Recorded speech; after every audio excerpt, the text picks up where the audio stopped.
Hi everyone, in this video I'm going to talk about again the different topics related to love and the kind of relationships we can hold in our life with different people in our life based on the concepts of twin flame love, soulmate love, false twin flames, or karmic love experiences in our life, and based on the story of now Charlotte Bronte's book Jane Eyre.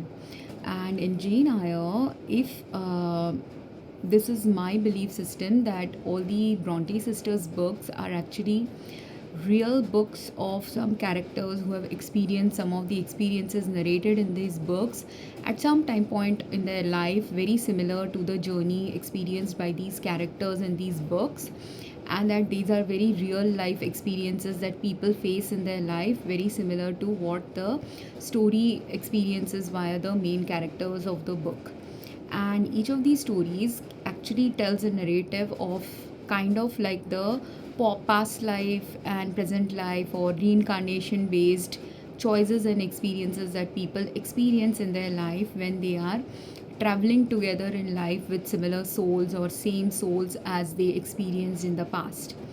And it's my belief that some of what Jane Eyre describes actually describes a lot more characters than Emily Bronte's book described, because in Jane Eyre's story some of the similar characters of Emily Bronte's book also come back again. It's a reincarnation of those similar characters of the ones we saw in Emily Bronte's book, but Jane Eyre is giving also a different perspective of additional characters than simply the same characters who were there in Emily Bronte's story. So, which I will explain in a minute, or via this video, hopefully. So, in Jane Eyre, when we see Jane Eyre's story, it is written completely from the personal perspective. So it is the journey of Jane Eyre that has been narrated by Jane from her perspective entirely, and whatever she is observing in life, that is being now narrated. Whereas in Emily Bronte's book, other characters were observing Heathcliff and main characters and telling the tale from the eyes of the other characters. Whereas in Jane Eyre, it is a self-awareness driven journey that she is narrating from her perspective, whatever was going on with her. And we are trusting the narrative of Jane, that whatever Jane is analyzing in her story about her life is the reality of her life. And when someone is highly self aware, usually those self aware people, when they are narrating their tales, very rarely is their tale tinged with false or inauthentic narratives. And the fact where we can test whether Jen has been authentic or not is based on the choices that Jane makes, or many of the characters makes again and again. That's how you determine whether false perceptions are ruling your brains and thoughts, and false images are ruling your perception of someone else, or whether a reality of the experience is exactly what the narrator is narrating it as. Because when the reality is distorted by the narrator, then the narrator will add things to the tale that isn't true. But again, if a narrator is being a fake narrator, their falsity will show up in the patterns of behavior of other people, where there will be a mismatch between what they analyzed, what they thought, and the character that is now being described by them will not end up matching each other. Whereas when the author or narrator is authentically describing something, there will not be a mismatch, there will not be a distortion, there will not be any manipulation of the narrative going on at that point. So I believe the characteristic that Jane Eyre had in the book was an authentic narrative of Jane Eyre. The only place Jane Eyre is not authentic is her own description of considering herself ugly. But here, when we have body image and self image issues, or we have been cruelly treated by others because of the way we look, at that point of time, even a beautiful person or a person with modestly good looks can end up considering themselves to have really bad looks, or non-beautiful features, just because at that point of time some beautiful features were, or something different than the features they possessed, were considered as the standard of beauty at that time. So for Jane, like, she describes herself as a short, petite, ugly woman, where the ugliness could have arisen from her having a slightly darker skin. It could have arisen from her just having a shorter height, because she was existing in England, and in England most people were Viking ancestry, could have had Viking ancestry. So because of which many conventional Britishers were going to be really taller in height, and the people who were going to be mostly shorter in height possibly had some mixed ancestry from Asia or South America, or a mixed breed of ancestry could be going on with them, as a result of which they wouldn't be conventionally that tall and conventionally considered as good looking as someone with the standard looks of the people from that area. So that's why she is considering herself to be not beautiful. But if she went to possibly South America, or if she went to possibly Asia, and if she had some Asian ancestry, South American ancestry, again Jane Eyre could have had been considered beautiful possibly in those regions of the world than she would have been conventionally considered in the England, where the story is set up for Jane Eyre. So, that being said, beauty is again in the eyes of the beholder, and sometimes, irrespective of how ugly you look, or how not beautiful you look, or how beautiful you look, your life journey is going to be very much irrespective of how you looked. And some of your life journey will be related to how you are looking. Because looks do influence people in determining and making some choices in their life.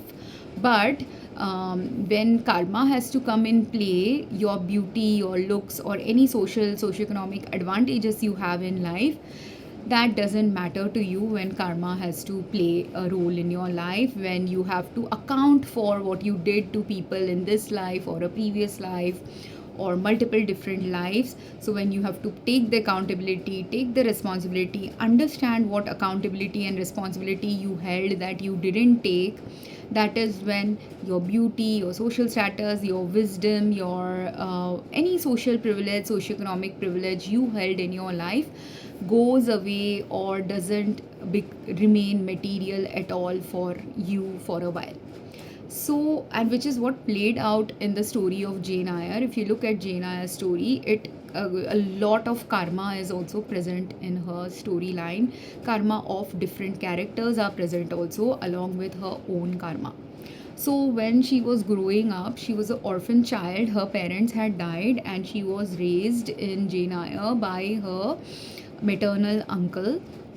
And his maternal uncle, Mr. Reed, and his wife was not too into loving Jane Eyre. His wife resented having another child to take care of, and the reason why she resented another child, while the reason she gave that she resented Jane was because her uncle loved her more.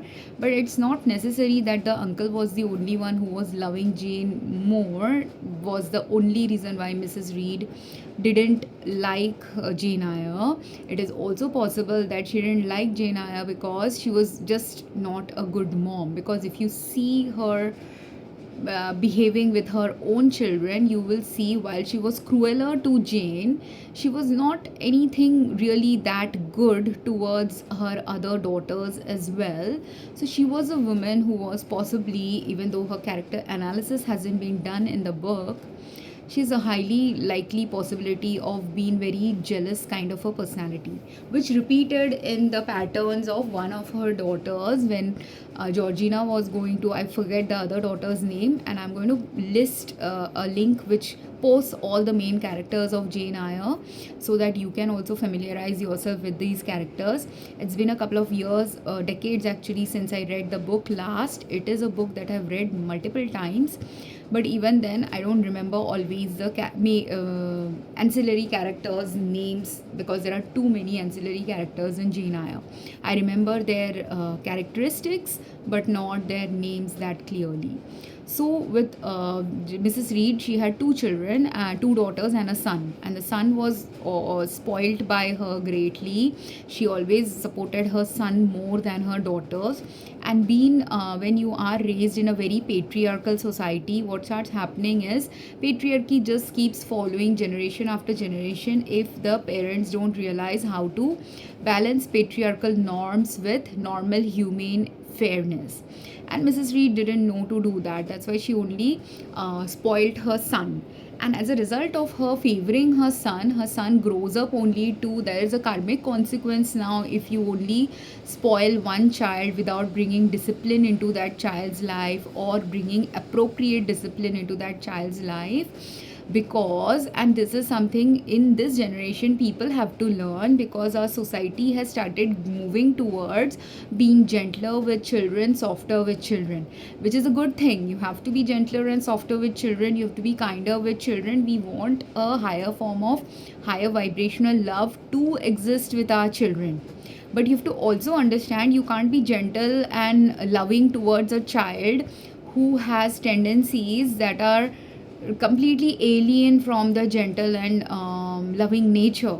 There are antisocial personality children who are being born in the world with the genes of their parents, the genes that the parents didn't address when they were having sex, when they were making love, when they were creating marriage alliances. And there is a karmic consequence to the choices you made that leads to, if you have been selfish all your life, you can't expect your child to be not selfish. The child is going to be selfish. Very rarely, if the child has done a high level inner soul work, will the child that you are raising not turn out to have some element of selfishness that you raise the child with, because the child is observing you. Child has your genes. If the child has your genes, they are not simply observing you, they are also getting the influence from you. So Mrs. Reed was extremely selfish mother. She was also possibly a highly jealous mother. She didn't like women characters, and that's why she was jealous of all women who got her husband's love. So she was actually not good towards her daughter as well. And one of her daughters also, and this is how you understand whether authentic claim about someone's personality that has become a fixed personality is being made. We can all have fluid personalities, and that fluidness can happen when we do inner healing, when we do inner self reflection, when we do inner work to ensure that if in the past we were cruel, we take a better step to not be cruel now. Or if in the past we were selfish, now we take a better step to not becoming more and more selfish. And that inner work happens when you do real self reflection, when you truly connect to God, when you truly want to bring change in yourself, when you truly understand the impact of what your choices does to your progeny or people you claim to love or people you actually love. So Mrs. Reed only actually loved her son, but rest of the people were people she was just claiming to love. And you will see how she pretends in front of other people when Jane is presented to other people. When she wants to get rid of Jane, at that time she's presenting a beautiful front of love to show that she's a very responsible guardian and other things, so that they will take her credibility and then take Jane away when she was to go to the Lowood school, and in front of all the patrons or other people who helped her finally to go to the Lowood school. At that time she was very nice to Jane, but only in front of strangers, whereas her repeating patterns behind the strangers were always a cruelty filled pattern towards Jane. When her son is doing something cruel, she is encouraging and enabling abuse of Jane via encouraging her son to be whatever he wishes to be, and which is how her son now gets enabled to become a future abuser, even more selfish personality than she was. And not only a more selfish personality than she was, but a completely spoiled and waste of a human potential happens with him, because no one taught him discipline, no one taught him what is the boundary of when you are being unfair, that you should have a consequence to the unfairness. There should be, this is why karma exists. Karma is a consequence of the choices and actions you did in your life. The consequence, which if you have done good things in your life, you will eventually have a good consequence unfold for you. And if you have done bad things in your life and no one checked you and enable, and people continued to enable your bad behavior, even if the bad behavior temporarily gives you a relief, like, oh, my mother is so nice to me, my mother loves me, but at a long term level it harmed him, and he became he had a very ruinous life. That's why in the end of the storyline. And similarly, Georgina and the other sister, they some of them were slightly better. If they were slightly better, they had a slightly better outcome. If they weren't slightly better, if they were very much cruel, or basically the worst child was the male child of Mrs. Reed, and the other two female children were a slightly better version of her, because now, having had her as a mother, they are understanding the consequence of what selfishness does. And some understood it immediately, some didn't understand it immediately. So Georgina wasn't that cruel in the whole story, as far as I remember. And then the other sister, I'm not remembering her name, but she did two things which were selfishly driven as well, which again, if the mother is being selfish, that is how you understand that the mother was selfish, when both the children are really selfish, because it's not possible that the children are getting the genes from somewhere else when that mother has been the primary caretaker. Their father passes away also, I believe, in the story. So father's influence is also much less in their life. The primary caretaker's influence is more. The primary caretaker's patterns are now showing up in the progeny. So that's why when Georgina was going to run away with someone, she was jealous of her sister. The same jealousy that I'm telling was present in Mrs. Reed, which didn't show up in Mrs. Reed's characteristic towards anyone except Jane's story, and Jane only lived with her for a few years of her young childhood days. That's why if jealousy related to her daughters had manifested in her, Mrs. Reed's those jealousy patterns, Jane wouldn't have seen, because Jane had by then already left.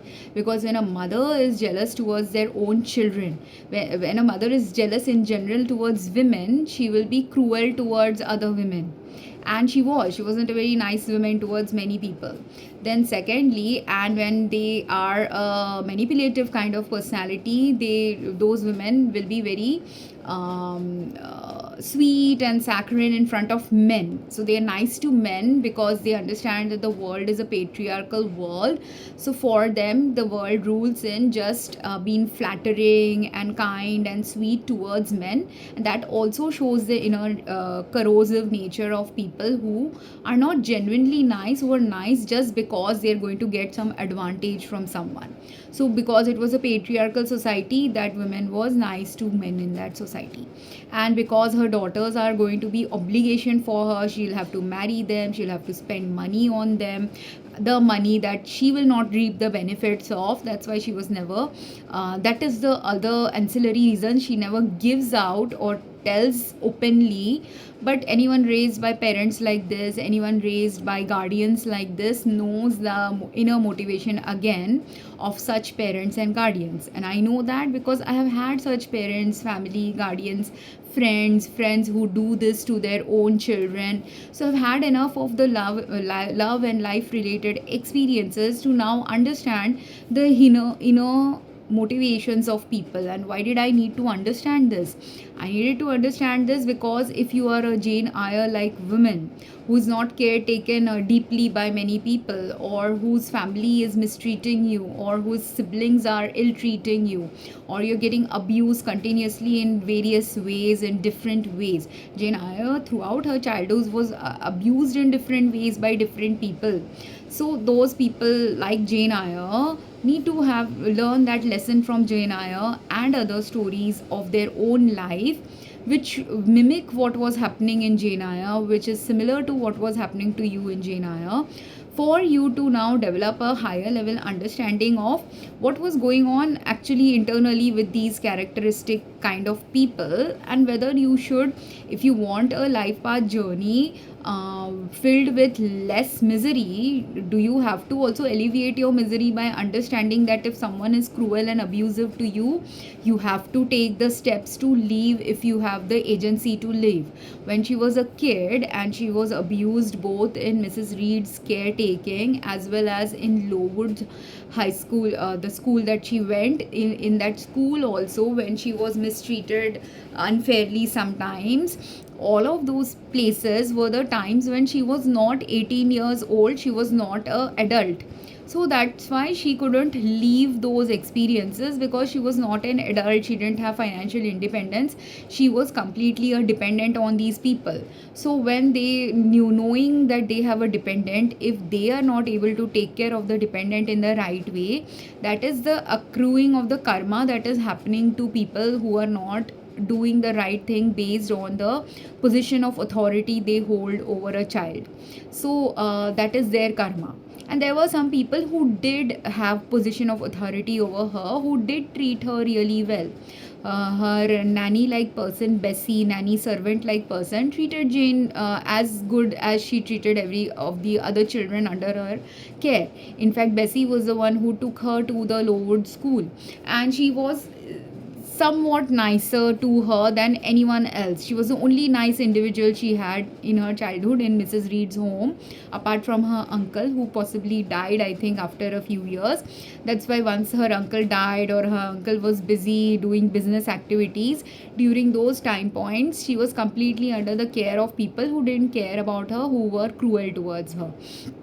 And this was a more hurtful thing. Why? Because when you are with family, you have at least some genetic similarity with them, and when you have some genetic similarity with family, the ability to understand another human being is higher for you, because you have some 1/3, 1/4, 1/4 genetic similarity, or a little less than 1/4 genetic similarity might be there with these people.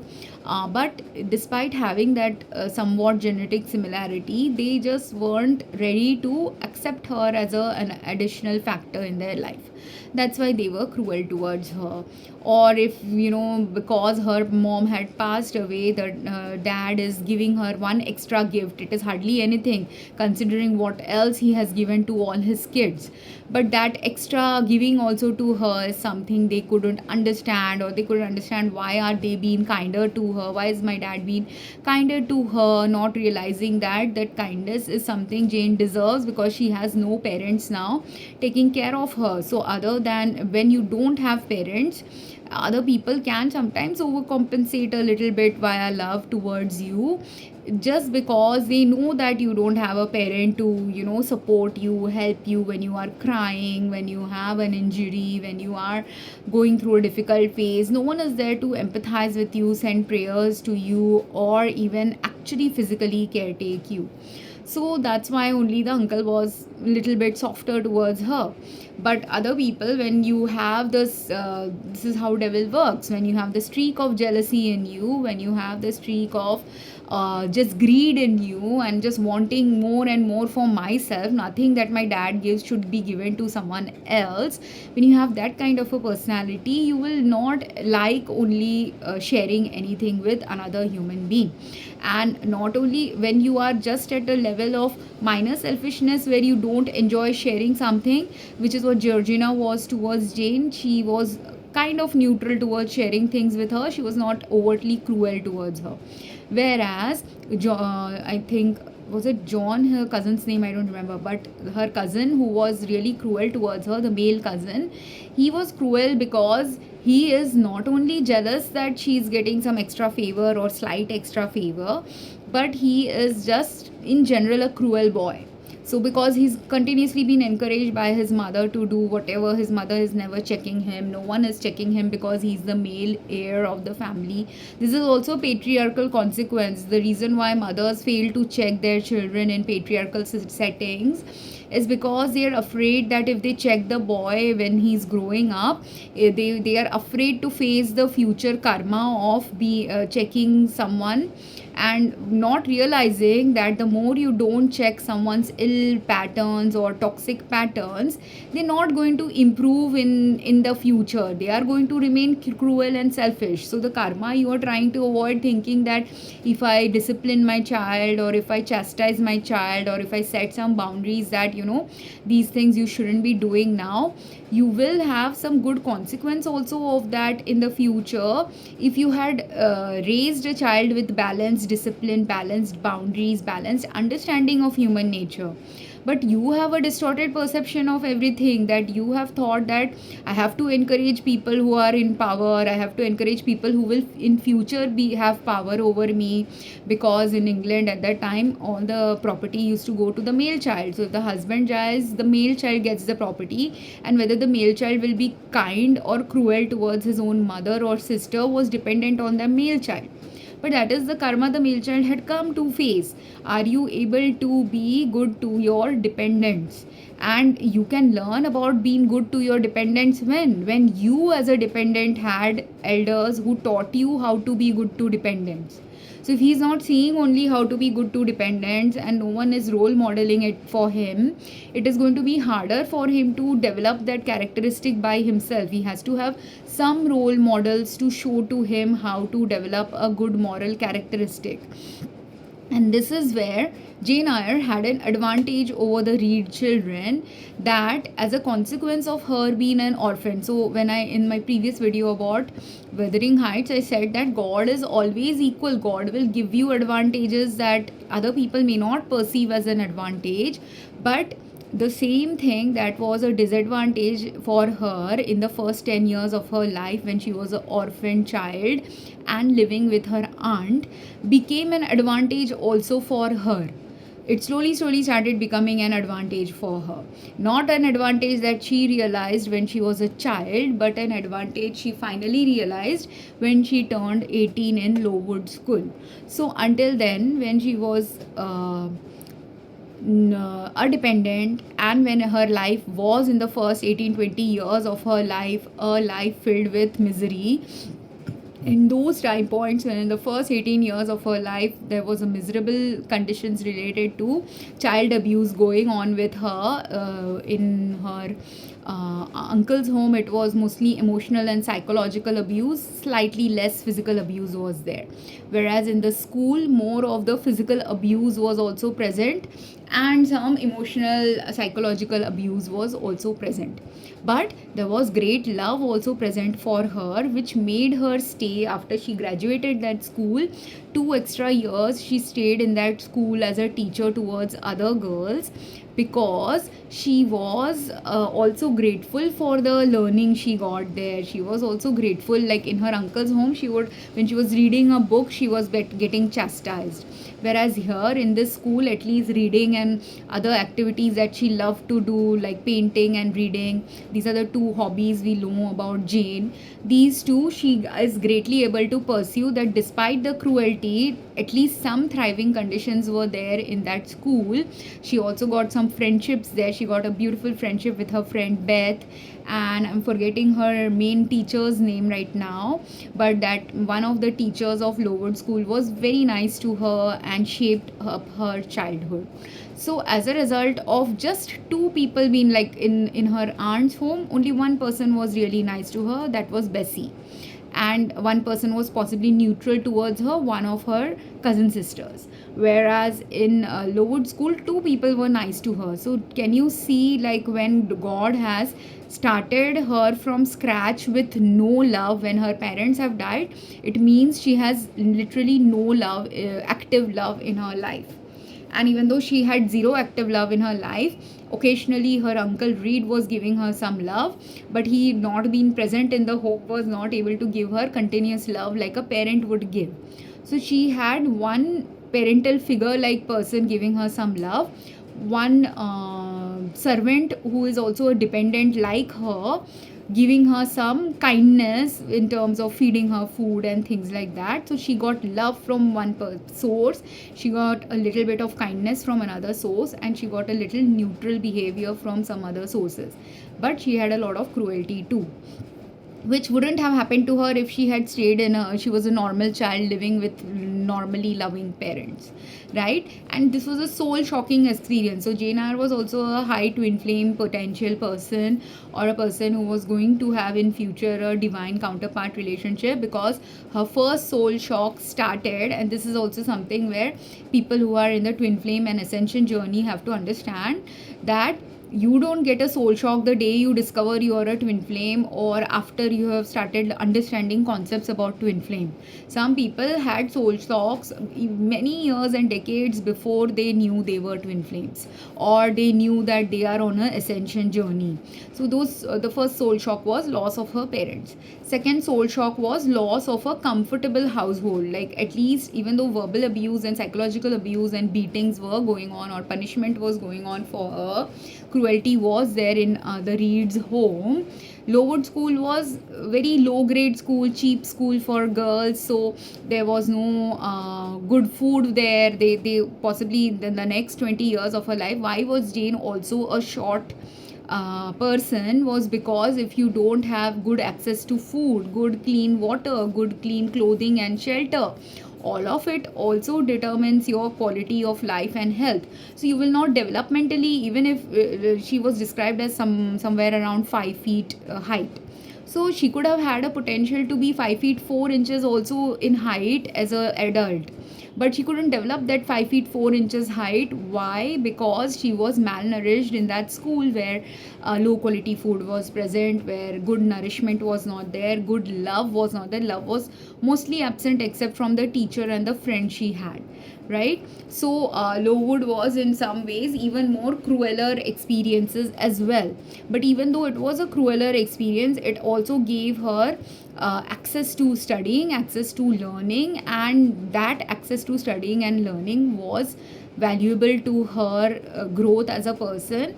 So despite this was the second soul shocking incident where she's been thrown into a setup where lot of physical and nutritional challenges are present now, physical hardships and nutritional challenges, because they were all regimented school with regimented setting of getting up early in the morning and all the rules and regulations such schools have, some of which are not meant to be cruel or designed to be cruel, but can end up being cruel if too much strict disciplinarian related scenarios are going on, or the people managing those schools are having their own inner compass very at a low vibrational level.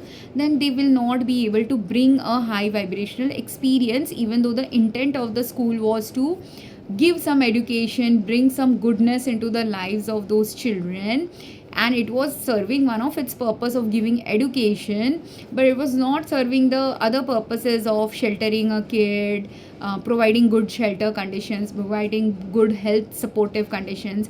And that's the reason why her friend Beth dies also of consumption, which is tuberculosis, which exists in those places where nutritional challenges are more, where living conditions are not really well maintained, where the atmosphere of the housing of the Lowood school was very dank housing, very coldness filled housing, so there's no sunlight. That's why Jane Eyre also used to love going on walks. Why? Because going out for walks in the sun gives you the vitamin D that you need, can help you combat some of the diseases that you will get exposed to when you live in cold, dark, gloomy rooms. And her third soul shocking experience was when her first soul shock was mistreatment, her parents' death. Second soul shock was mistreatment at her uncle's home. Third soul shock was being discarded from her uncle's home to go to Lowood school. Fourth soul shock was in Lowood school being beaten for things that she didn't do or she didn't know that she was supposed to do, and just been some cruel experiences related to beatings and nutritional challenges and discipline and all that manifested. Fifth soul shock was her friend Beth dying early in childhood. And so all these soul shocks she experienced in the first 18 years of her 16 years 18 years 13 years of her life. So imagine that person has to have now, because of the soul shock, slowly that person is building now resilience towards how to handle shocking experiences in life and how to handle toxic experiences also in life. And that's what her journey of future life journeys paths were related resilience was getting formed in her life when she was so young. At that time she was developing this resilience, and at that time she was raised by the one of the teachers who was her favorite teacher. That teacher helped her explore her artistic side and other things, and she was nice to her and Beth. So that teacher became partly her teacher, partly her best friend as well. And from her teacher's inspiration only, or maybe seeing the teachers, all the other teachers life in Lowood school, she had gratitude towards the school giving her knowledge. That's why she stayed in that school for 2 years. And while she was learning teaching skills there and teaching the other girls and paying back also for the free schooling she had got there, she was also understanding that if she stays there, what will be the consequence, or should she explore the world, was her other choice. And now if you were not a orphan, and if you were if you had come from, if you were one of the teachers of this school who had come from a setting where your parents had raised you, then what happens is you get into the psychology of that person develops into being very settled in one place kind of a structure happens to you, because you have been comfortably raised at least for 10-20 years by parents. So when 10-20 years of your, some kids who were teachers there possibly had 10 years of parental experience, because again a school that is meant for only teaching poor students and a school that is a low budget school can't afford to pay you good salary also to the teachers, which also means that the people who will be teaching there also could have had some harsh life experience like Jane Eyre, but the harshness of their life experience will vary a little bit from Jane Eyre's. So some could have had 10-12 years of parental life, and then they came to the school and then they became teachers of the school, like how Jane Eyre became teachers. Some could have had 20-30 years of good parental life, and then when their parents have died or they lost their property, they have to find a job now, because at those time points, women were in those time points of history of life, women were mostly either dependent on their men for their financial security, and those women who were not dependent on men for financial security, women of middle class to higher middle class, were dependent on their men, and they had responsible men caretaking them. But if you are from middle class to higher middle class and didn't have responsible men taking care of you, then you have to find a subsidiary income for yourself. Or if, like, you know, John Reed, not John Reed, I don't remember his name, but her cousin Reed. John Reed was her uncle, but I don't know if his son's name was also John Reed. I'm blanking out on it. But that cousin Reed, when he became an adult, he was not taking care of his sisters that well. He didn't know how to take care of his sisters. He was a selfish guy. So that's why one of the sisters ended up just marrying someone for property. Whoever had more property, she ended up marrying a rich guy. And the other sister went into a convent, because that was the only option left. She didn't know how to earn money for herself, and she was not that good looking, and her brother was not going to upkeep her.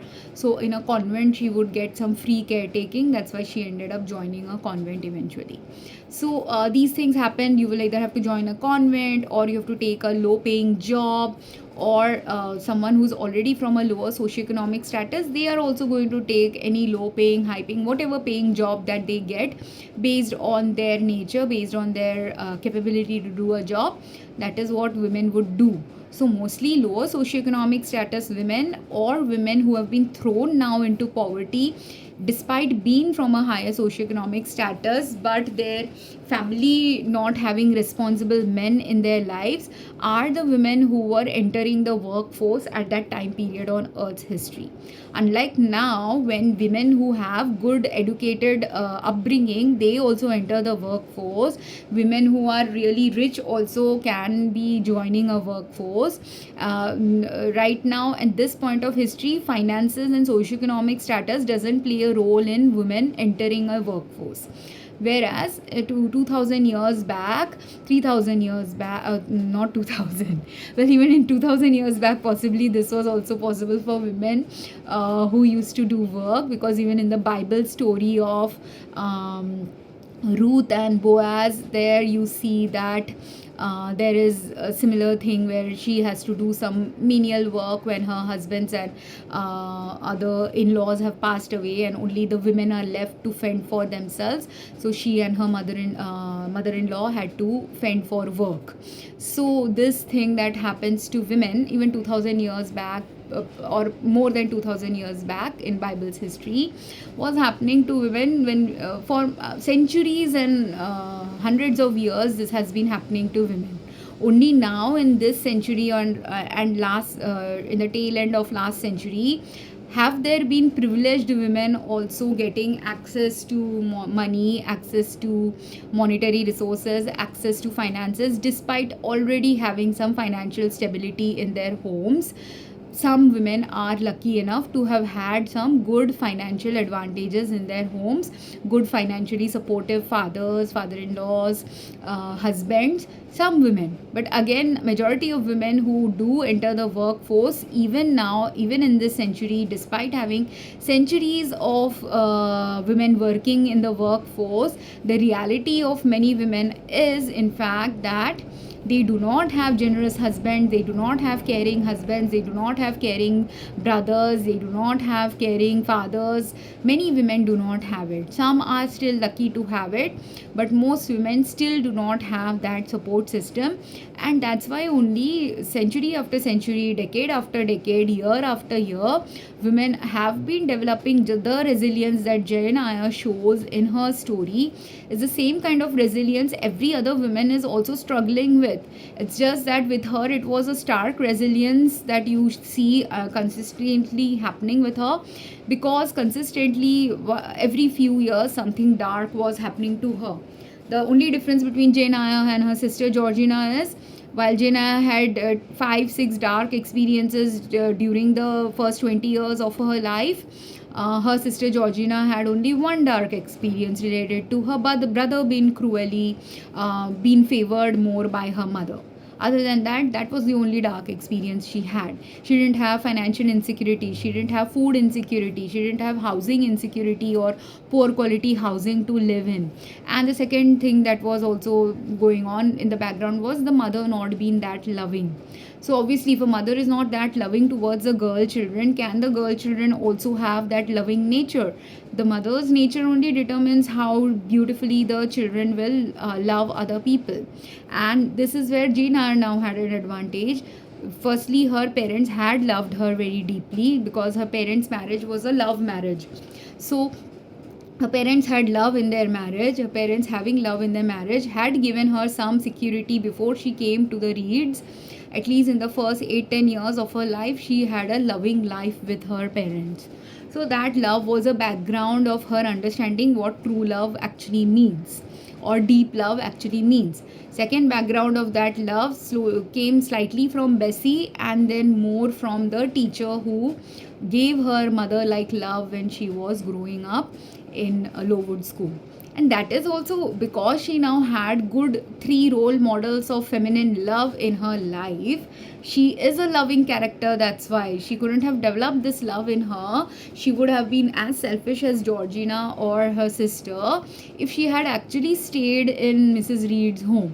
So God uses also your cruelty and disadvantages to help you also. So her aunt and brother being cruel towards her meant that they hated her enough to push her away from their life, which also meant that she got a better quality love from her teacher and her friend in her school, which also meant she also understood other versions of love than just simply parental love and family love. She understood friendship related love, she understood teacher and mentorship related love, she understood what a teacher can influence in a child's life.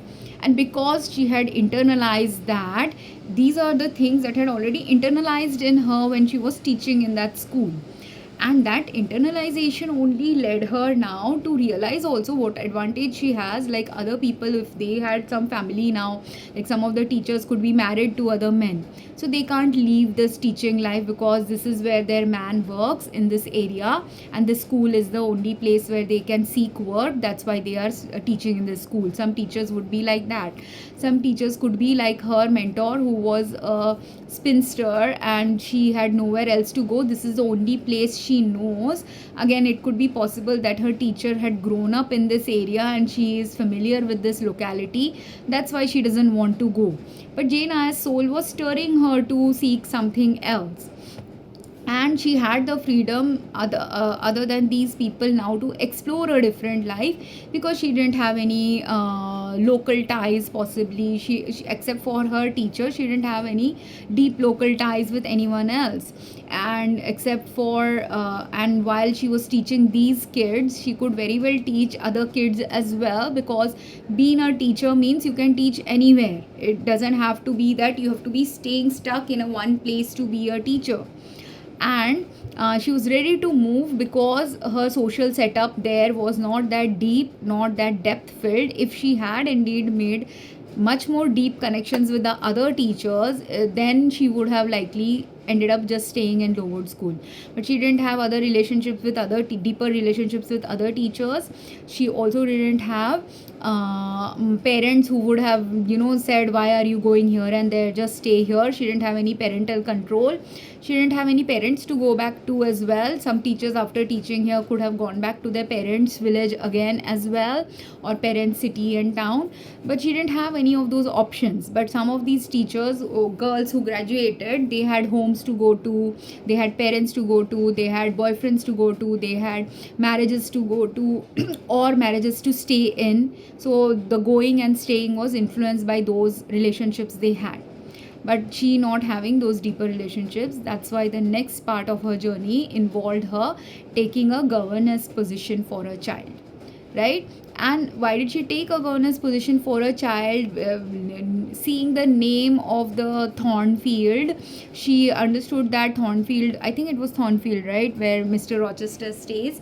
Seeing the name of Thornfield, she and knowing that it was a governess position for one child, she understands that it will be, and it was a little bit more pay than what she was going to get at Lowood. For her, it was financially advantageous. For her, she at least had, Lowood was a low grade housing setup, right, where the setup of housing and shelter is not that great.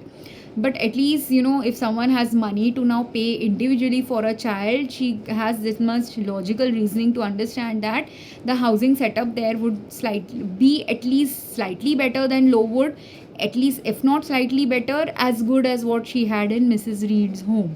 So either or possibility would emerge. It would either be slightly better than Lowood, or it would be as good as it was in Mrs. Reed's home, or it could be really grand as well. But at least these are the two things she would be expecting from a place like Thornfield. So that's why she decided she will get a slightly better pay. She won't have to teach too many students. She'll get a little bit more relaxing life. And why was she urged to do that? If Lowood, like how her friend Beth died out of consumption, and many children were dying there in that school because there was malnutrition present in there and poor quality housing present in there. Another reason why she would have been stirred to go, and she was also the thinnest and shortest in possibly amongst the children studying there, living there. If she was amongst one of the thinnest and shortest people, it also means this is a biological thing, that when you are more thinner and frailer than rest of the population, the impact of poor quality housing, impact of poor quality nutritional challenges will show up in the thinnest and frailest person or shortest person first than on the other people in that area. So the thinnest and shortest person, that's why, has only two choices. If you live in that area, you will get the consequence of living there, the poor health will continue for you. Whereas if you take the initiative to now leave towards an area where you know the living conditions has to be better a little bit more, because they are providing room and boarding and food and are giving you extra pay, all these makes a difference to her. So her quality of life was going to improve wherever she goes, where at least people are able to give a little extra pay than what this school was affording her. That's why she then made the decision to join life as a governess. And then this has been a 49 minutes video, so I'm going to stop, and I'm also getting tired speaking on this topic, because this is also a factor that determines, these are all subconscious factors that governs people's lives, but our lives are governed subconsciously both by our physical factors present in our life, as well as the emotional factors and other connections, social connections we made in our life. And those people who don't realize what, when you are an orphan, you do have an advantage. So this video is for those orphans like Jane Eyre, or those cruelly treated by their family when they were, living with their guardians, or living with their uncles, aunts, or someone caretaking you at a very superficial level. Understand that when you didn't have deep love in the first 18-20 years or first 15-20 years of your life, whatever number of years you didn't get that deeper love, there is a higher purpose related to that. Your purpose is to be a person like Jane Eyre, to explore the world, to find a setting where you will be accepted more, where you will be deeply connected to another human being more, and the soul stirring you get about moving, or the soul stirring you get just simply because someone was cruel to you, that soul stirring is necessary for you to move from that situation. To as a child, she couldn't move away from Mrs. Reed's situation of cruelty, but because God saw the cruelty that was happening to her, God is still always present in our lives. So God initiated a series of circumstances in such a way that she would be moved from there, because God knew she would not be treated nicely there, and her life's development would be better if she had gone to a different setup. That's why only the first 18 years of her life was influenced by God related things, circumstances beyond her to control or manage in her life. But the next few years of her life, from 18 years onwards, when she has become an adult, she now has the initiative to escape cruel circumstances or take steps to leave bad circumstances of her life, which is what Jane Eyre kept doing throughout the story, and which I will discuss now in the next video about her adulthood and experiences at Thornfield. And anyone wants any other clarity based on what I have discussed already in this video, please post questions about it, or anything that you understood or liked about this video also. I would love to hear from you. And also do look into the description section of all my videos, because in the description I sometimes put some additional clarification if after watching my own video I feel there are some mistakes I've made, or some clarifications are needed for the topic that I discussed in that video. And thank you very much for listening. Have a great day.